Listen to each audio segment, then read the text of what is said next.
She may be beautiful on the outside, but on the inside, she is poisonous. Ladies and gentlemen, here to educate us on the history of the day is Annabelladonna.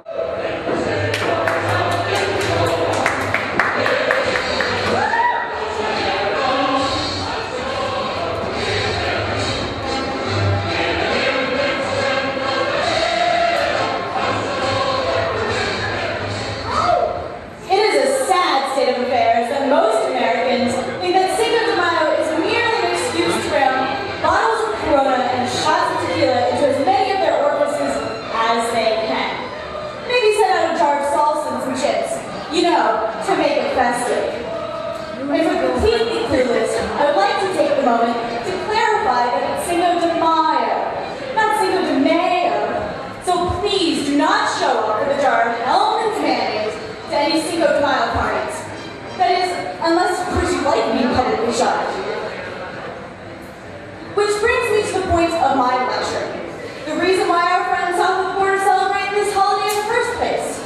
Now listen close, because if you want the privilege to drink Dos Equis at your next Cinco de Mayo party and earn the title of most interesting person there, you need to learn to walk the walk and talk the talk.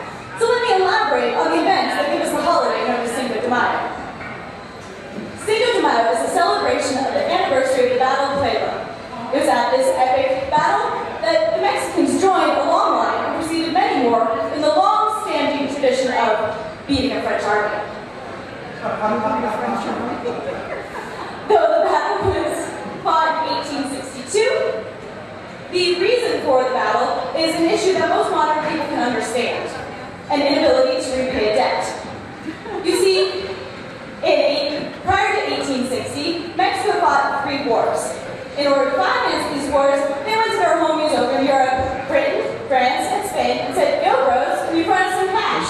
They're like, "Sure, here you go." In 1861, President Benito Juarez called them up and was like, "Guys, we're still dead-ass broke, so we're not going to pay our debts anymore." Homies over in Europe, Britain, France, and Spain looked at each other and went, "What?" Sailed across the Atlantic and showed up on Mexico's doorstep. Now, at this point in time, President Juarez said, "Okay guys, okay, it's cool, let's try and work something out." He was able to make a deal with Britain and Spain. But Napoleon, he wasn't having any of that. In true land shark style, he said, "Yo bitch, where's my money?" And it decided to invade.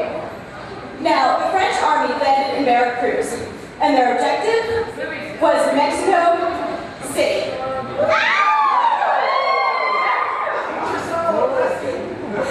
In between is the town of Puebla. And in Puebla, the French army met 4,000 Mexican farmers. And these 4,000 Mexican farmers whooped the shit out of 8,000 French soldiers.